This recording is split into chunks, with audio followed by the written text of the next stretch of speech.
నల్గొండ జిల్లాలో యూరియా పక్కదారి పడుతోంది. యూరియాను అక్రమంగా తరలిస్తూ ఫెర్టిలైజర్ షాప్ యజమాని దొరికిపోయాడు. యూరియా లోడ్ వచ్చిన వెంటనే లారీ నుంచే ఆటోల్లో యూరియా తరలించేస్తున్నాడు. అర్ధరాత్రి వందల బస్తాల యూరియా తరలిస్తున్నా అధికారులు పట్టించుకోవడం లేదు. యూరియాను అక్రమంగా తరలించి నచ్చిన రేటుకు అమ్ముకుంటున్నారు కొంతమంది వ్యాపారులు. ఇటీవల లారీ యూరియాను ఓ ఎమ్మెల్యే గన్మెన్ పక్కదారి పట్టించినట్లు ఆరోపణలు ఉన్నాయి.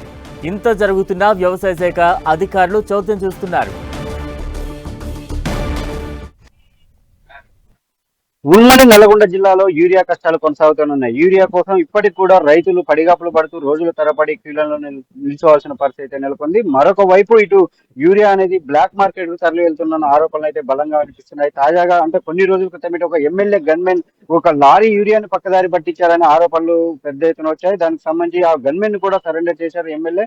అయినప్పటికీ కూడా తాజాగా ఈరోజు ఇటు ఆలయాలో ఒక వ్యాపారి, ఇటు ప్రియాంక ఫెర్టిలైజర్స్ కి సంబంధించిన వ్యాపారి అర్ధరాత్రి లోడు రాగానే గుట్టు చప్పుడు కాకుండా మొత్తం కూడా ఆటోలలో భారీగా వేరే తరలిస్తూ పక్కదారి పట్టిస్తున్న పరిస్థితి, చాలా అడ్డంగా దొరికిపోయిన పరిస్థితి కనిపిస్తా ఉంది. మొత్తం ఉమ్మడి ముఖ్యంగా నల్గొండ, సూర్యాపేట జిల్లాలో ఇటు యూరియాకి సంబంధించి ప్రతినిత్యం కూడా ఎక్కడో ఒక రోజు ఎక్కడో ఒక చోట ఆందోళన కొనసాగుతున్న పరిస్థితి ఉంది. అదేవిధంగా రైతులు కూడా చాలా తీవ్రమైన ఇబ్బందులు పడుతున్నారు. వర్షాలలో కూడా ఇటు యూరియా కోసం పడిగాపులు పడుతున్నారు. అయినప్పటికీ కూడా ఎంతో అంటే రోజుల తరబడి ఉన్నప్పటికీ కూడా ఒక రైతు గంట తనకు అవకాశం వచ్చినప్పుడు కేవలం 2 బస్తాలు మాత్రమే ఇస్తున్న పరిస్థితి మనం చూడవచ్చు. ప్రస్తుతం మనం ఇటు తిప్పర్తిలోని రైతు సేవా కేంద్రం వద్ద ఉన్నాం. ఇక్కడ చూడవచ్చు, ఇక్కడ బోర్డు ఏదైతే ఉందో యూరియా బస్తాల కోసం వచ్చే ప్రతి రైతు కూడా తిప్పర్తి సంబంధించిన రైతులకు సంబంధించింది కాబట్టి వాళ్ళకి సంబంధించి పెట్టుకున్నారు. ఇటు పట్టాదారు పాస్ పుస్తకంతో పాటు ఒక ఆధార్ కార్డు కంపల్సరీ తీసుకొని రావాలి. వచ్చినప్పటికి కూడా ఆ POS మిషన్ లో ఎంటర్ చేసినప్పుడు ఖచ్చితంగా ఆధార్ కి సంబంధించిన ఓటీపీ రావాల్సి ఉంటుంది.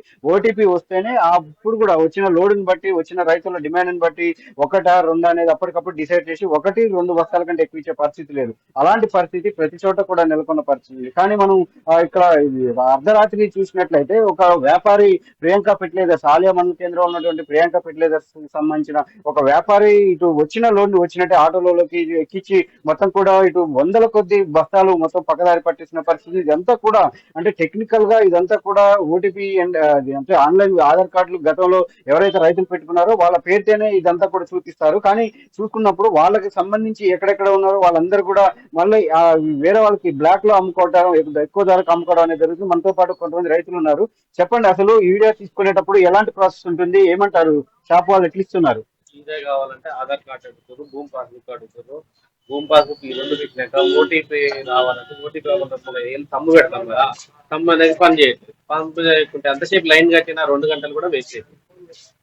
అది ఎప్పుడు ఇస్తారని మనకు తెలుస్తలేదు. ఏ రోజు ఇస్తారు ఏదని కూడా మనకు ఇంతవరకు చెప్పండి. అంటే మీకు ఎన్ని ఎకరాలు ఉంది, మీకు ఎంత అవసరం అసలు యూరియా? మాకు 20 ఎకరాలు ఉన్నాయి. 20 ఎకరాలు కౌలు చేస్తాం. మాకు కావాల్సింది 20 బస్తాలు కావాలి. అంటే మొత్తం 20 బస్తాల కోసం ఎన్నిసార్లు తిరగాలి? ఒకసారి వేసాలకే ఇయ్యటానికి 10 రోజులు ఉండంటే అది మొత్తం వచ్చేసరికి అది ఒడ్లు అయిపోతుంది. అది అది ఇచ్చిన వేస్ట్. బ్లాక్ లో తరలిస్తున్నారు అంటున్నారు, నిజమే? అది ఎక్కడ జరుగుతుంది కానీ ఇక్కడికి వస్తాలకే ఏ రోజు కూడా 5 టన్నులు ఏ షాప్కి వచ్చినా ఇక్కడ 5 టన్నులే పెట్టేస్తారు. 4 షాపులు 4-5 టన్నులు పెడతాయి. తిప్పతి మండలం పెద్దది. ఇక్కడ ఎక్కువ పెట్టదలసింది ఒక 100 టన్నులన్నా పెడితే ఒకటేసారి పెట్టేస్తే ఇబ్బంది లేకుండా అయిపోతుంది.